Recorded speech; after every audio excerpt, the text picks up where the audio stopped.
Her face was swollen, blood on her lip, eyes wild, silent. And behind her, Eva, trembling in her wheelchair, clutching a stuffed bear like it could shield her from hell. 3:02 a.m. My breath fogged the glass as I opened the door. No words, just terror, just need. Then my phone vibrated. A single message from her. "Don't you dare shelter them."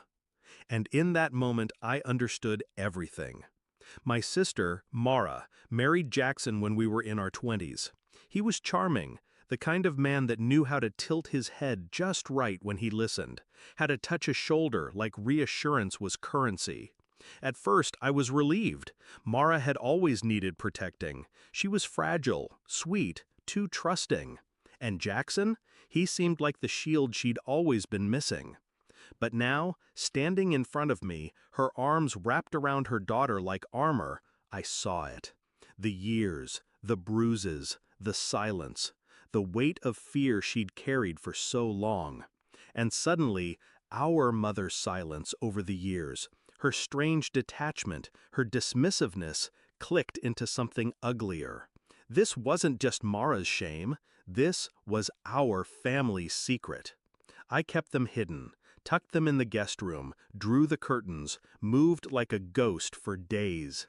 Eva didn't speak, not until day 3 when she whispered, "He locks her in the basement when she talks too much."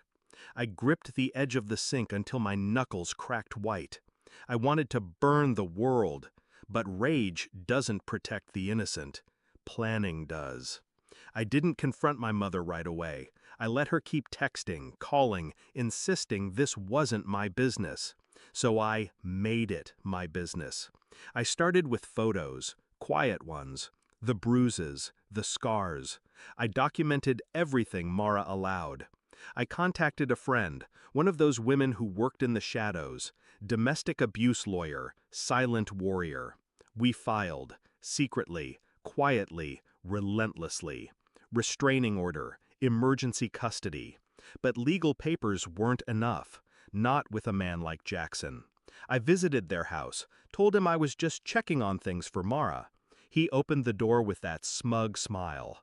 "How's my little runaway doing?" I smiled back. "Healing." He laughed, called her dramatic, said she'd always had episodes. I saw the twitch in his jaw when I told him I had full access to the house now, by court order. That night, I broke the deadbolt and went down into the basement. Found a latch hidden behind a false wall, and there it was, the room. No windows, soundproofing, a single chair in the center, and a baby monitor, like it had once belonged to Eva. I took photos, every inch, every grotesque inch. Then I drove to my mother's house, put the printed photos on her kitchen table. "You knew," I said, "and you let it happen." She didn't deny it. She didn't even look shocked. "He provides," she said. "He's a man of position." My voice didn't rise. I didn't need it to. "You're going to testify." She laughed in my face. "I'll do no such thing." So I pulled out her letters, the ones she used to send Mara when she was pregnant, the ones where she warned her not to provoke Jackson. I'd taken them from the attic during a holiday visit years ago, back when I thought they were just controlling, not confessional. Now, they were leverage.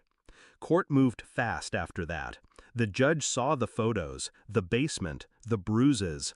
And when Eva finally found the courage to speak, her trembling voice cracked the silence wide open. Jackson lost everything: custody, status, power. And when they cuffed him in the courtroom, he turned to me and hissed, "This was you." I didn't flinch. I just looked him in the eye and said, "She's not alone anymore." But that wasn't the end. See, monsters like Jackson don't disappear quietly. He had friends, connections, a network of cowards in suits and golf clubs. So I exposed them. I sent anonymous packages, photos, transcripts, names, to wives, employers, churches. One by one, their dominoes fell. sponsorships, reputations, social circles. You don't get to hide behind prestige while you terrorize little girls in wheelchairs. Months passed. Mara started smiling again, real smiles. Eva drew a picture of us, labeled it, "My Safe People." And our mother? She moved away. Couldn't stand the shame. Good.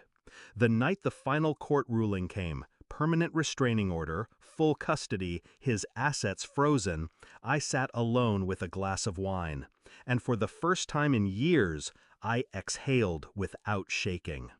They say monsters wear masks, but in my family, they wore wedding rings and pearls and polite smiles. And when they showed up at my doorstep at 3 a.m., begging not for help, but permission to finally run, I didn't hesitate. Because silence is complicity. And I'd rather be the villain in their twisted family story than the bystander who let a child live in fear. Some monsters wear wedding rings, but now they wear orange jumpsuits too.